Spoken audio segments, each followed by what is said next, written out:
आजकल लोगों में एक मरज हो रहा है, नाक की हड्डी बढ़ना। अब मसला यह है कि बहुत सारे लोग इसका ऑपरेशन करा लेते हैं। ऑपरेशन कराने के बावजूद फिर ये दिक्कत हो जाती है, खत्म नहीं होती।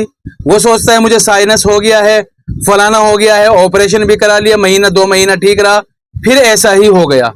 नाक की हड्डी क्यों बढ़ती है? सबसे पहले तो ये समझो, एक तो ये खानदानी होती है, बाज लोगों में तो चली आ रही है नस्ल दर नस्ल, और बाज दफा बार बार नजला जुकाम होने की वजह से नाक की हड्डी बढ़ जाती है, नाक के गुदुद में सोजिश आ जाती है।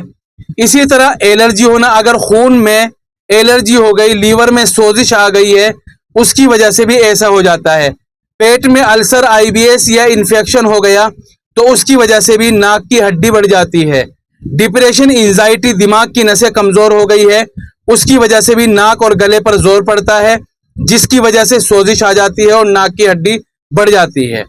यह तो होती है, यह तो हो गई वजह कि क्यों बढ़ती है। अब हो गई इसकी निशानी। निशानी क्या है नाक की हड्डी बढ़ने की? एक तो सांस लेने में दिक्कत होगी, एक नाक बंद रहेगा, दूसरा नाक खुला रहेगा। रात को खर्राटे ज्यादा लेगा, जब सोएगा खर्राटे ज्यादा आएंगे, बार बार छींक आती है और बार बार नजला हो जाता है।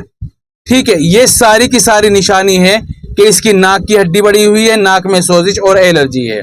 इसका इलाज क्या है? अब इलाज सुन लीजिए। 1.5 कप पानी ले लो, गाउसबान 5 ग्राम, उन्नाब 5 यानी 5 दाने, सौंफ 3 ग्राम, बिही दाना 2 ग्राम। अब ये सारी की सारी चीजें 1.5 कप पानी में डालकर उसको इतना पकाओ कि वो 1 कप रह जाए।